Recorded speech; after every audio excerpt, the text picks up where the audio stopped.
Hello, हाय सभी को राम राम, राधे राधे। आप सभी को आपके अपने यूट्यूब चैनल जानकी क्लासेस पर सभी का दिल से बहुत बहुत स्वागत है। आई होप कि आप सभी लोग बढ़िया होंगे, मस्त भी होंगे और अपनी तैयारी में लगे होंगे। और आपका एग्ज़ाम डेट भी आप लोगों को सबको पता है कि फरवरी सेकेंड वीक से आप लोग का एग्ज़ाम होने वाला है। तो अब आप लोग कमर कस लीजिए क्योंकि एग्ज़ाम बहुत नज़दीक है और टाइम भी बहुत ज़्यादा अब आप लोगों के लिए कम है, ठीक है। तो अच्छे से तैयारी में लग जाइए। और ये जितने भी आप लोगों को क्वेश्चन प्रोवाइड कराने वाले हैं ना, इसके बाद आप लोग को 100% श्योरली बोल रही हूँ ना, आपको PYQ ये जितने भी मोस्ट इंपॉर्टेंट आप लोग के क्वेश्चन हैं ना, यहाँ से आप लोग अगर अच्छे से कवर करते हैं ना, तो आप लोग का आधा कवर यहाँ से हो जाएगा। क्योंकि जितने भी आपके लैंग्वेज पे, आपके भाषा शिक्षण पे क्वेश्चन आए हुए हैं, वो सारा कोशिश करी है मैंने कि एक ही स्लाइड में आप लोग को प्रोवाइड करा दूँ। तो बस थोड़ा सा आप लोग ज़रूर पेशेंस में बना के वीडियो में एंड तक बने रहिएगा, ताकि आप लोग को ये वीडियो अच्छे से समझ आए और ये सारे क्वेश्चन आप लोग के पास पहुंच सके और हाँ, आपकी तैयारी जो है ज़बरदस्त हो सके, ठीक है। तो चलिए ज़्यादा बात नहीं करेंगे। यहाँ पे देखिए, ये आपके एक सिलेबस में है आपकी भाषा का शिक्षण क्या है, भाषा की परिभाषा क्या है, हमारी लैंग्वेज जो है तो वो होता क्या है, ठीक है। तो भाषा जो होता है मानव जीवन का एक अभिन्न हिस्सा माना जाता है। यह संचार का सबसे प्रभावी माध्यम माना जाता है। भाषा के माध्यम से हम अपने विचार, भावनाएं और अनुभव को व्यक्त करते हैं। भाषा क्या होता है, तो भाषा मानव जीवन का एक अभिन्न हिस्सा माना जाता है, ठीक है। यह संचार का सबसे प्रभावी माध्यम होता है। भाषा के माध्यम से हम अपने विचार, भावनाएं एवं अनुभव को व्यक्त करते हैं। परिभाषा क्या होता है, तो भाषा ध्वनि और शब्दों का वह व्यवस्थित रूप है जिसके द्वारा मनुष्य अपने विचारों को व्यक्त करता है। लैंग्वेज जो होती है हमारी, वह ध्वनि और शब्दों की एक व्यवस्थित रूप होती है जिसके द्वारा मनुष्य अपने विचारों को व्यक्त करते हैं, ठीक है। भाषा शिक्षण का अर्थ क्या होता है, ये भी एक नंबर पे क्वेश्चन आप लोग के आया है। ये सारे क्वेश्चन आपके आए हुए क्वेश्चन है, ठीक है। अति लघु उत्तरीय प्रश्न जितने भी होते हैं ना, ये सारे क्वेश्चन आपको कोशिश करी है मैंने कि मतलब इसमें प्रोवाइड करा दो, ठीक है।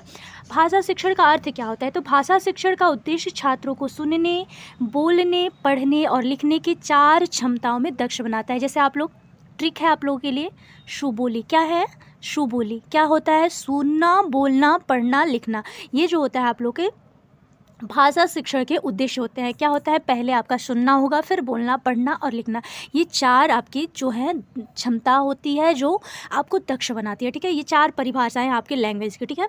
व्याकरण और अनुवाद तक सीमित नहीं है, बल्कि इसे व्यवहारिक रूप से भी इस्तेमाल करने की क्षमता होता है जो प्रदान करता है भाषा शिक्षण के उद्देश्य। अच्छा, अगर आप लोगों से पूछे कि हमारी हिंदी क्या है, शहर राजभाषा है कि राजभाषा है, तो आप लोग बताएंगे राजभाषा है। क्या है हमारी हिंदी, तो राजभाषा है, ठीक है। और अगर आपसे पूछे कि हमारी शहर राजभाषा कौन सी है, तो आपकी अंग्रेजी हुआ, मराठी हुई, सारे आपकी शहर राज्य भाषा में आ जाएंगे, ठीक है। वैसे अंग्रेजी जो है आपकी शहर राजभाषा में आएगी, तो आप लोगों को कंफ्यूज नहीं होना। अगर राष्ट्रभाषा नहीं, राजभाषा, ठीक है। यहाँ पे बच्चे बहुत ज़्यादा कंफ्यूज होते हैं, ठीक है। यहाँ तक क्लियर करिए। भाषा शिक्षण के उद्देश्य क्या क्या होते हैं ये भी देख लीजिए। तो भाषा के विभिन्न पहलुओं जैसे व्याकरण, शब्दावली की समझ होनी चाहिए। 4 क्षमताओं का विकास जैसे कि सुनना, बोलना, पढ़ना, लिखना। इसमें अभिव्यक्ति की क्षमता में वृद्धि होती है। जो आप लोग लैंग्वेज एक्विजिशन को बोलते हैं, जो कम्युनिकेशन करते हैं, उसकी क्षमता आप लोगों में वृद्धि होनी चाहिए उसमें, ठीक है। सांस्कृतिक और साहित्यिक दृष्टिकोण का विकास इसमें होता है आपकी लैंग्वेज में। तो ये सारे आपके महत्वपूर्ण टॉपिक हैं। अगर आपसे पूछे कि भाषा के विभिन्न पहलू क्या क्या है, तो आपके व्याकरण और शब्दावली की समझ होनी चाहिए। चारों क्षमताओं का विकास जैसे कि सुनना हुआ, बोलना हुआ, पढ़ना, लिखना, इनमें विकास आपका होना चाहिए। अभिव्यक्ति की क्षमता जो कि समझ की क्षमता होनी चाहिए। सांस्कृतिक और साहित्यिक दृष्टिकोण का आपके विकास भी होना चाहिए। आपको महत्वपूर्ण ये सारे टॉपिक आपके लिए हैं। भाषा शिक्षण की विशेषताएं क्या है, तो यह एक सतत प्रक्रिया मानी जाती है। यह बालक की मानसिक और बौद्धिक क्षमता को विकसित करती है। भाषा शिक्षण का आधार जो होता है स्वाभाविक और व्यवहारिक होता है। क्या होता है, भाषा का जो है आधार स्वाभाविक और व्यवहारिक माना जाता है। फिर क्या बोल रहे हैं कि भाषा शिक्षण की विधियां क्या क्या होती हैं, तो आपके ग्रामर ट्रांसलेशन मेथड जो होता है कि व्याकरण अनुवाद विधि एक होता है। और देखिए आपको यहाँ पे नहीं, ये CTET के लिए भी आप लोगों के लिए बहुत मतलब लैंग्वेज पे जो आपका जो आप लोग के नंबर कटते हैं ना, अगर आप लोग का बेस यहाँ से मजबूत है ना, तो मैं श्योरली बोल रही हूँ आप लोगों को बिल्कुल दिक्कत नहीं होने वाली है आपका सीटेट। और वैसे भी जुलाई में सीटेट आने वाला है। जिनका नहीं क्वालिफाई हुआ तो पेशेंस रखिए, आप लोग बहुत अच्छे मार्क्स से क्वालिफाई होंगे। अगर हाँ आप लोग बेस पहले मजबूत करिए। हाँ चलिए, और कोई दिक्कत नहीं है यार। वो थोड़ा सा क्या है कि इस बार सीटेट जो था ना मॉडरेट पेपर था, तो थोड़ा सा मतलब दिक्कत हुई है, लेकिन ये नहीं कि बहुत हार्ड था। हार्ड मतलब हाँ मॉडरेट था क्वेश्चन, लेकिन लोग अफवाहें बहुत उड़ा रहे हैं कि क्वेश्चन सिलेबस वाइज नहीं था, तो ऐसा नहीं है, मॉडरेट था पेपर। लेकिन हाँ अगर अच्छे से आप लोग यहाँ तैयार कर रहे हैं ना, तो इतना कम सीटेट में रिजल्ट नहीं बनेगा। वैसे चलिए, भाषा शिक्षण की विधियाँ क्या क्या होती हैं? तो व्याकरण अनुवाद विधि जो होता है, ग्रामर ट्रांसलेशन मेथड एक होता है। इसकी विशेषता क्या होती है? तो भाषा के व्याकरण और अनुवाद पर आधारित होता है। लाभ इसमें क्या होता है? तो व्याकरणीय ज्ञान में इसमें सुधार हो जाता है। ठीक है। सीमा इसमें मौखिक भाषा के विकास में कम प्रभावी होता है। जो मौखिक भाषा, जो हम लोग ओरल जैसे आप लोग कम्युनिकेशन करते हैं, आपस में बात करते हैं, तो इसमें विकास का वो कम प्रभावी होता है। ग्रामर जो होता है आपके ये भी बहुत ज़रूरी है। ऐसा नहीं कि ग्रामर जो ट्रांसलेशन मेथड है उसकी ज़रूरत ही नहीं है ज़रूरत बहुत ज़्यादा है। लेकिन हाँ जो बच्चे जो होते हैं ना आपके कम्युनिकेशन करके, जो आपकी भाषा संप्रेषित करके अपने इन्वायरमेंट में जो सीखते हैं ना, वो ज़्यादा आपका प्रभावी होता है। लेकिन ये जो होता है सीमा मौखिक भाषा के विकास में कम प्रभावी होता है। एक होता है आप लोग का डायरेक्ट मेथड। उसमें क्या होता है? तो विशेषता जो इसे बोला जाता है हिंदी में प्रत्यक्ष विधि।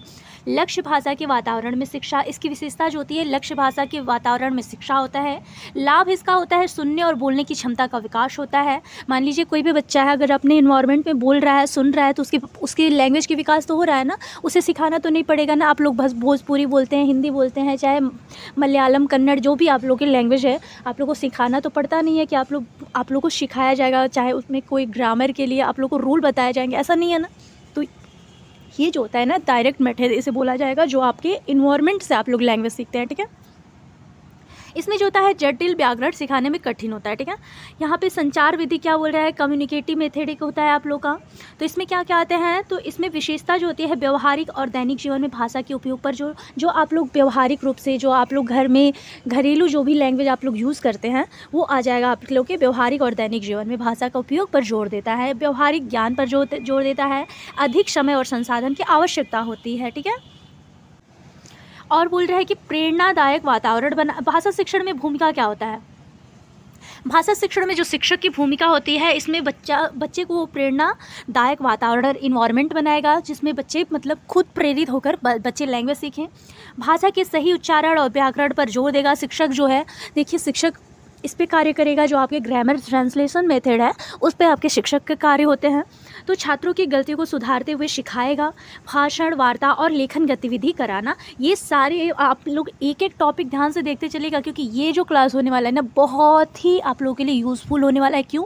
क्योंकि आप लोग के एक एक नंबर में क्वेश्चन बन करके आते हैं, और आप लोग थोड़ा सा लापरवाही की वजह से देखिए इसमें क्या होता है, आप लोगों को 12 मार्क्स लाने ही लाने हैं। ठीक है।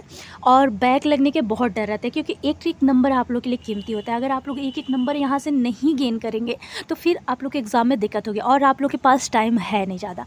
तो एकदम ध्यान से देखते चलिएगा। यहाँ पर बोल रहा है कि भाषा शिक्षण में शिक्षक की भूमिका क्या होती है? तो प्रेरणादायक वातावरण बनाइए, भाषा के सही उच्चारण और व्याकरण पर जोर दीजिए, छात्रों की गलतियों को सुधारते हुए उसे सिखाना चाहिए, भाषण, वार्ता और लेखन गतिविधि कराना चाहिए।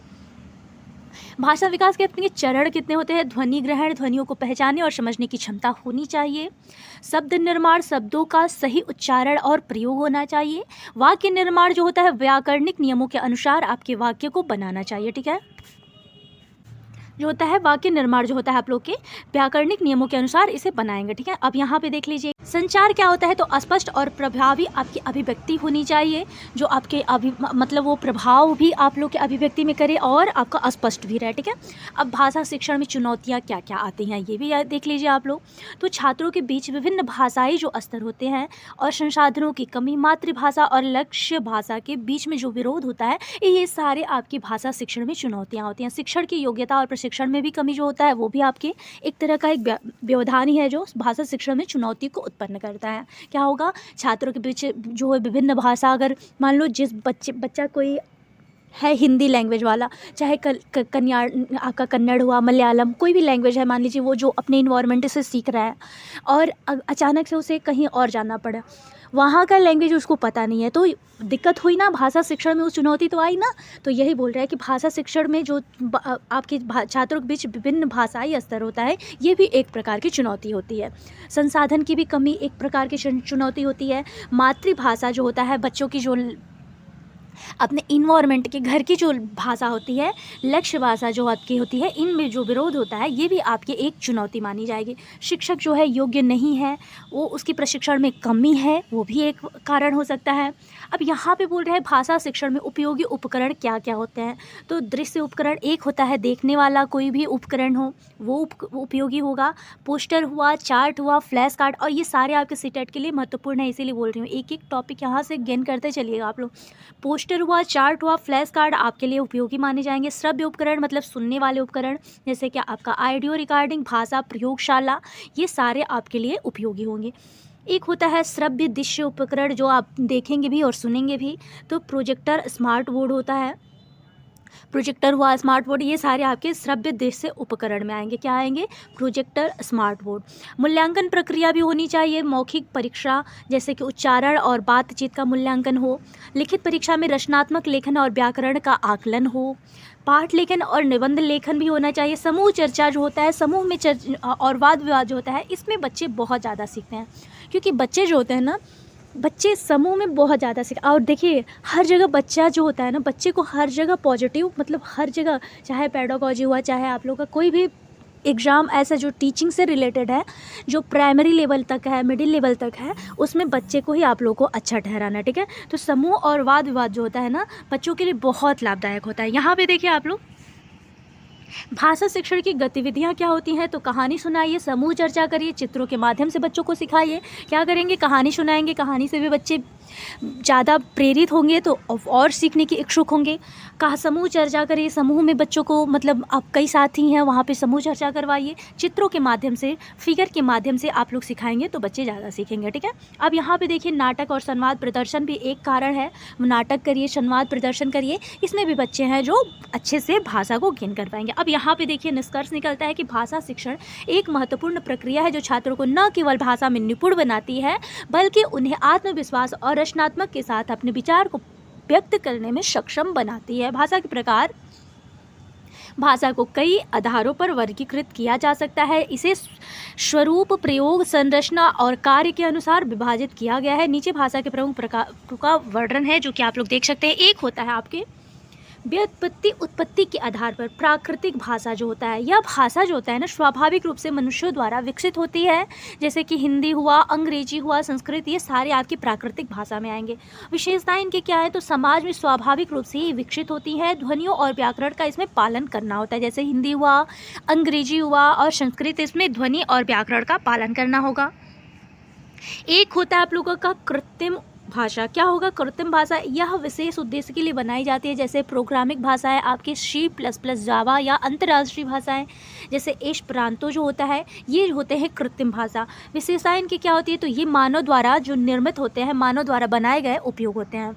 सीमित प्रयोजन के लिए उपयोग किए जाते हैं, जैसे सीमित कार्य के लिए ये उपयोग किए जाएंगे। प्रयोग के आधार पर इनका जो होता है, एक होता है मातृभाषा, वह भाषा मतलब जिसमें बच्चा जो है जन्म लेकर अपने परिवार और समाज में भाषा को सीखता है, वो हो जाएगा आपकी मातृभाषा।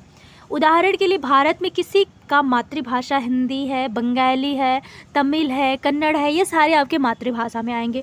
तो मान लीजिए प्रयोग के आधार पर जो बच्चा प्रयोग कर रहा है, वो भी आप लोग का एक कम्युनिकेशन हुआ। मान लीजिए बच्चे जो है संप्रेषण करके जो लैंग्वेज गेन करते हैं, वो तो है नहीं कि आप लोग को व्याकरण में सिखाना है, रूल बताना है आप लोगों को, तो नहीं है। तो ये भी एक कारण हो सकता है जो प्रयोग के आधार पर बच्चे सीखते हैं अपनी लैंग्वेज को। एक होता है आप लोग का द्वितीय भाषा, वह भाषा जो मातृभाषा के बाद सीखी जाती है, जैसे कि आपका अंग्रेजी हुआ। अधिकांश लोगों को कोई द्वितीय भाषा होती है, अधिकांश लोगों की द्वितीय भाषा है, जैसे कि अंग्रेजी भाषा हुआ। ये भी लैंग्वेज जो है कहीं कहीं की मातृभाषा हो सकती है, लेकिन ये जो है हमारे मतलब है जो ये सह राजभाषा के अंतर्गत आएगी, और हिंदी जो होगा आपकी राजभाषा के अंदर आएगी, ये आपके सेकंड लैंग्वेज में आएगा। विदेशी भाषा क्या होता है? वह भाषा जो किसी अन्य देशों में बोली जाती है, जैसे कि भारत में फ्रेंच, जर्मन, चीनी, ये सारे आपके एक उदाहरण हो जाएंगे विदेशी भाषा के। संरचना के आधार पर क्या होता है, तो एकल अक्षरी भाषा, यह भाषा एकल अक्षरों से बनी होती है। जैसे उदाहरण में आपकी चीनी भाषा जो है, अगर आप लोगों से पूछे कि संरचना के आधार पर कौन सी लैंग्वेज आती है, तो आप लोग बताएंगे एकलाक्षरी भाषा, जो आपके उदाहरण में आ जाएगा। चीनी लैंग्वेज जो होती है ये आएगी एकलाक्षरी लैंग्वेज में। योगात्मक भाषा क्या होता है ये भी देख लीजिए। इसमें शब्दों में उपसर्ग प्रत्यय जोड़कर नए शब्द बनाए जाते हैं, जैसे कि संस्कृत और हिंदी। ये हो जाएंगे आपके योगात्मक भाषा। विश्लेषणात्मक भाषा क्या होंगे, तो इसमें व्याकरण शब्दों के क्रम पर निर्भर होता है, जैसे कि आपकी इंग्लिश हुई, ये आपके विश्लेषणात्मक लैंग्वेज में आ जाएगी। अब यहाँ पे देखिए, अभिव्यक्ति के माध्यम से जो बच्चे अभिव्यक्त करते हैं उसके माध्यम से भी सीखते हैं।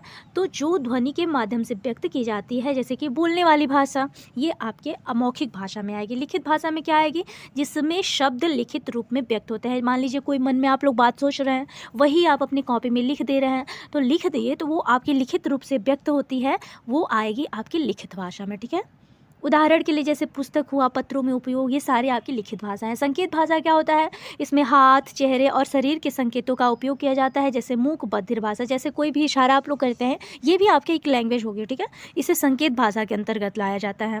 क्षेत्रीय आधार पर भाषा, मान लीजिए कोई मिजोरम में है, कोई झारखंड में है, कोई उड़ीसा है, कन्नड़ है, सब लोग अपने अपने क्षेत्रीय भाषा जो होता है उसमें भी क्षेत्रीय भाषा होती है। ठीक है, तो वो भी एक मतलब कारण होता है। राष्ट्रीय भाषा एक होता है जो एक देश की पहचान होती है, उदाहरण में भारत में हिंदी बोली जाती है। आंचलिक भाषा क्या होती है, जो किसी विशेष क्षेत्र में बोली जाती है, जैसे कि भोजपुरी और राजस्थानी आपके आंचलिक भाषा में आ जाएंगे। एक एक टॉपिक ध्यान से देखते चलिएगा। ठीक है, ज़्यादा इसलिए नहीं यहाँ पे बोल रहे क्योंकि स्लाइड बड़ा है और आप लोग के लिए बहुत महत्वपूर्ण क्लास होने वाला है। अंतर्राष्ट्रीय भाषा क्या होगा, जो विश्व स्तर पर बोली जाती है और समझी जाती है, जैसे कि आपके अंग्रेजी हुआ, ये आपके अंतर्राष्ट्रीय भाषा में आ जाएगी। कार्य के आधार पर जो औपचारिक भाषा, जिसमें विनम्र और शिष्ट भाषा का उपयोग होता है, उदाहरण के लिए आपके सरकारी और व्यावसायिक क्षेत्रों में जो होता है, ये आपके औपचारिक भाषा में आ जाए। अनौपचारिक भाषा क्या होता है, जिसमें साधारण और घरेलू भाषा का प्रयोग होता है, जैसे दोस्त हुए, परिवार हुए, ये सारे औपचारिक आपके अनौपचारिक भाषा में आ जाएंगे। निष्कर्ष निकलता है कि भाषा का प्रकार उसके उपयोग, संरचना और क्षेत्रीयता पर निर्भर करता है। हर प्रकार की भाषा का अपना महत्व और भूमिका होता है। भाषा शिक्षण, अब यहाँ पे क्वेश्चन आया आप लोग के डीएलएड में 2023 का ये क्वेश्चन है कि भाषा शिक्षण और उसके महत्व पर निबंध लिखिए। भाषा शिक्षण वह प्रक्रिया है जिसमें छात्रों को सुनने, बोलने और पढ़ने लिखने में दक्षता सिखाई जाती है। इसका उद्देश्य केवल व्याकरण सिखाना नहीं, बल्कि भाषा के व्यवहारिक उपयोग में बढ़ावा देना होता है। मान लीजिए अगर आप लोगों से 1 नंबर में 2 नंबर में ये क्वेश्चन आए तो लिख ले जाएंगे ना कि भाषा शिक्षण वह प्रक्रिया है जिसमें छात्रों को सुनने, बोलने, पढ़ने और लिखने की दक्षता सिखाई जाती है। इसका उद्देश्य केवल व्याकरण सिखाना नहीं, बल्कि भाषा के आपके व्यवहारिक उपयोग में बढ़ावा देना होता है। विचारों के महत्व क्या है, तो ये भी देख लीजिए। विचारों की अभिव्यक्ति होनी चाहिए, जो आपके विचार है उसकी अभिव्यक्ति हो। संवाद और सामाजिक संपर्क, सांस्कृतिक संरक्षण और रचनात्मक और तर्क शक्ति का इसमें विकास होता है। ठीक है, अब नेक्स्ट क्वेश्चन है आपका स्क्रीन पर कि भाषा के प्रकारों को समझाइए और उनके उदाहरण दीजिए। प्राकृतिक भाषा जो होता है समाज में स्वाभाविक रूप से विकसित होता है, जैसे उदाहरण के लिए आपकी हिंदी और अंग्रेजी। कृत्रिम भाषा विशेष प्रयोजन के लिए बनाई गई, जैसे उदाहरण के लिए आपके प्रोग्रामिक भाषाएं, जैसे कि कंप्यूटर की जो भी लैंग्वेज होती हैं वो आपकी कृत्रिम भाषाएं में आ जाएंगी। मातृभाषा जो हमारे इन्वायरमेंट में सीखी जाती है, जैसे जन्म से सीखी गई भाषा होती है, ये आपके मातृभाषा में आ जाएगी। द्वितीय भाषा में आपकी मातृभाषा के बाद जो सीखी गई लैंग्वेज होती है वो आपकी मातृभाषा में आ जाती है। ठीक है, नेक्स्ट है कि भाषा शिक्षण के निम्नलिखित विधियों का वर्णन करिए। तो एक होता है आपका व्याकरण अनुवाद विधि। क्या होता है व्याकरण अनुवाद विधि? व्याकरण और अनुवाद पर आधारित होता है। लाभ जो होता है व्याकरण ज्ञान उसमें मजबूत होता है। सीमा जो होती है मौखिक कौशल में इसमें कमी होती है। ठीक है, नेक्स्ट है आपके स्क्रीन पर कि प्रत्यक्ष विधि क्या होता है, जो डायरेक्ट मेथड। भाषा को प्राकृतिक रूप में सिखाया जाता है। लाभ इसमें सुनने और बोलने में दक्षता होता है। सीमा जो होती है जटिल व्याकरण, सिखाना इसमें कठिन होता है। ठीक है, इसमें अगर आप लोगों से क्वेश्चन पूछ के आए कि भाषा शिक्षण में निम्नलिखित विधियों पर वर्णन करिए, तो आप लोग बताएंगे। एक होता है आप लोग का व्याकरण अनुवाद विधि जो आपके व्याकरण पर आधारित होता है, और एक होता है आपके डायरेक्ट मेथड जो कि आपकी प्रत्यक्ष विधि पे। तो इसमें भाषा की प्राकृतिक रूप से सिखाया जाएगा। लाभ होगा इसमें सुनने और बोलने में दक्षता, बच्चे जो हैं सुनने और बोलने में ज़्यादा दक्ष होंगे। जटिल व्याकरण सिखाना, मतलब इसमें व्याकरण का ज़्यादा महत्व नहीं देगा। संचार विधि क्या होता है, तो वार्तालाप और संवाद विधि पर इसमें आधारित होगा। लाभ इसमें क्या होगा कि आपकी व्यवहारिक ज्ञान जो होती है वो ज़्यादा प्रोग्रेस करेगी। ठीक है। नेक्स्ट है कि सीमा संसाधन जो है, संसाधन आवश्यक इसमें होगा। सीमा जो होगा इसमें संसाधन की आवश्यकता होगी। नेक्स्ट क्वेश्चन दे रहा है आप लोग के स्क्रीन पर कि संज्ञा जो होता है, संज्ञा और सर्वनाम और विशेषण का वर्णन उदाहरण सहित दीजिए। संज्ञा क्या होता है, जो कि किसी व्यक्ति हुआ, किसी वस्तु स्थान का नाम जो होता है, जैसे कि राम हुआ, पुस्तक, ये सारे आपके संज्ञा में आ जाएंगे। और यहाँ पे अगर सर्वनाम पूछेगा तो यह, वह, यह, ये सारे आपके सर्वनाम के स्थान पर प्रयोग होते हैं। ठीक है। और अगर आपसे पूछे कि विशेषण क्या होता है, तो मान लीजिए कोई चीज़ बहुत सुंदर लग रहा है, बहुत बड़ा है, मतलब उसमें कुछ ऐसा दिख रहा है जो उसकी विशेषता को प्रकट करता है ना, वहाँ पे आपका विशेषण का प्रयोग होता है। यहाँ पे नेक्स्ट क्वेश्चन आप लोगों को दे रहा है कि हिंदी भाषा के स्वर और व्यंजन का वर्गीकरण करिए। स्वर क्या होता है, तो आ ई उ, ये सारे आपके स्वर हैं। क्या है, आ ई उ, ये सारे आपके स्वर आ जाते हैं। व्यंजन क्या होता है, तो जैसे आपका क ख ग घ च छ, ये सारे आपके व्यंजन हो जाएंगे। स्वतंत्र रूप से जो आपके उच्चारित होते हैं वो आपके स्वर होते हैं, और जबकि व्यंजन जो होता है स्वर की सहायता से उच्चारित होता है। जैसे क हुआ तो क में अ की जो है सहयोगिता होती है। ठीक है। अ हुआ, इसमें भी होगा ख ख, इसमें सारे आपके जो होते हैं, जबकि व्यंजन जो होता है ना स्वर की सहायता से बोला जाता है। नेक्स्ट क्वेश्चन है कि भाषा विकास के विभिन्न चरणों को विस्तार से समझाइए। जैसे ध्वनि ग्रहण क्या होता है, तो ध्वनि को पहचानना आपके ध्वनि ग्रहण कहलाएगा। ठीक है। शब्द निर्माण होता है, जो ध्वनियों को जोड़कर शब्द बनाते हैं वो आपके शब्द निर्माण में आ जाएगा। वाक्य निर्माण क्या होता है, तो व्याकरण के अनुसार जो वाक्य बनाते हैं वो आपके वाक्य निर्माण में आएगा। संचार जैसे होता है, मान लीजिए अपने विचार को आप लोग अभिव्यक्त कर रहे हैं, जैसे कोई भी आप लोग कोई भी थिंकिंग कर रहे हैं वो बता रहे हैं, वो विचारों की अभिव्यक्ति में आ जाता है। ठीक है। नेक्स्ट दे रहा है कि शिक्षण में कहानी सुनाने की तकनीक का महत्व क्या होता है। तो ये जो है ना बच्चे को देखिए, सबसे ज़्यादा बच्चे जो होते हैं ना आपके इन्वायरमेंट से सीखते हैं, चित्र के माध्यम से सीखते हैं, आपकी कहानी के माध्यम से सीखते हैं। तो अगर आपसे पूछे कि शिक्षण में कहानी सुनाने का तकनीक जो होता है उसका महत्व क्या होता है, तो यह बच्चों की कल्पना शक्ति को बढ़ाएगा, भाषा कौशल जो आपके सुनने और बोलने का विकास करेगा, छात्रों को संज्ञानात्मक और भावनात्मक रूप से ये प्रेरित करता है। क्या करेगा कि बच्चों की कल्पना शक्ति को बढ़ाएगा, भाषा जो होता है इसमें सुनने और बोलने का विकास करता है, और छात्रों को संज्ञानात्मक और भावनात्मक रूप से इसमें प्रेरित करता है। नेक्स्ट क्वेश्चन दे रहा है कि प्राथमिक स्तर पर हिंदी भाषा शिक्षण में आने वाली चुनौतियों पर चर्चा करिए। तो इसमें क्या आ जाएगा, भिन्न भाषाई जो होती है, जैसे आपका कन्नड़ हुआ, मलयालम, जैसे जितने भी लैंग्वेज अदर आपके स्टेट की लैंग्वेज हैं, ये सारी आपकी भिन्न भाषाएं पृष्ठभूमि में आ जाएंगे। ठीक है। संसाधनों की कमी, ये भी एक आपका एक रीजन हो जाएगा। प्रशिक्षित शिक्षकों का अभाव, जैसे मान लीजिए कोई भी टीचर है वो शिक्षित नहीं है तो वो भी एक रीज़न हो जाएगा। तो ये सारे आपके छात्रों में जो है आत्मविश्वास की कमी, मान लीजिए छात्र जो है उसमें आत्मविश्वास की कमी भी एक कारण हो सकता है। ठीक है। नेक्स्ट क्वेश्चन दे रहे कि भाषा शिक्षण में पाठ योजना बनाने के महत्व को स्पष्ट करिए। पढ़ाना है, क्या कर रहे हैं, मतलब जो भी आपका लक्ष्य होगा तो वो आप लोग पहले ही बनाएंगे। तो वो क्या होता है, तो पाठ योजना एक व्यवस्थित रूप से आप ढांचा को प्रदान करेंगे जिसमें शिक्षक स्पष्ट लक्ष्य को तय कर पाते हैं और समय का प्रबंधन कर पाते हैं। शिक्षण सामग्री का सही उपयोग कर पाना, ये आपके पाठ्य योजना में आ जाएगा। मातृभाषा और द्वितीय भाषा के बीच में अंतर बताइए। अच्छा बताइए, मातृभाषा क्या हो जाएगा।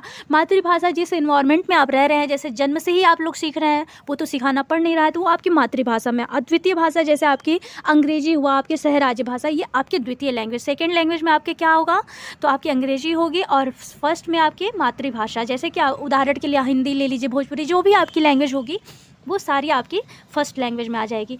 भाषा शिक्षण में प्रौद्योगिकी का उपयोग जो होता है कैसे किया जाता है, देखिए ये भी बहुत महत्वपूर्ण है। जैसे आपका श्रव्य दृश्य उपागम, जैसे कि स्मार्ट बोर्ड हुआ, प्रोजेक्टर हुआ, ये सारे आपके होते हैं प्रौद्योगिकी उपयोग। ठीक है। भाषा ऐप्स, ऑनलाइन पाठ्यक्रम, जैसे हम लोग ऑनलाइन क्लास ले रहे हैं, क्लास कर रहे हैं, जैसे आप लोग कोई तो किसी को देखा नहीं, लेकिन होता है ना कि आवाज़ से आप लोग इंटरेक्ट कर रहे हैं, तो ये भी आपका एक जो होता है भाषा शिक्षण में प्रौद्योगिकी का उपयोग बहुत ज़्यादा हो रहा है।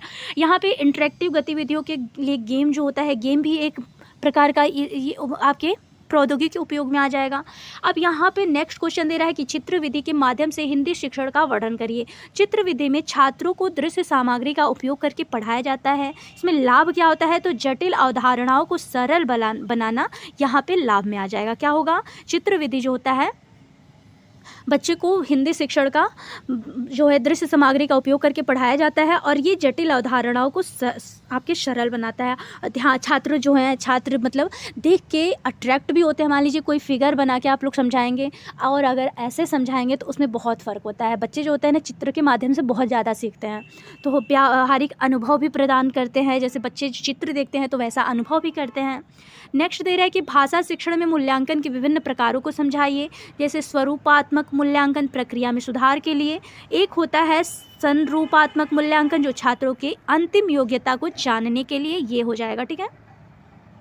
एक होता है आत्म मूल्यांकन जो छात्र द्वारा स्वयं का मूल्यांकन होता है, ये भी एक मूल्यांकन का कारण है। संप्रेषणीयता क्या होता है, तो भाषा शिक्षण में इसका महत्व जो होता है, एक सेकेंड,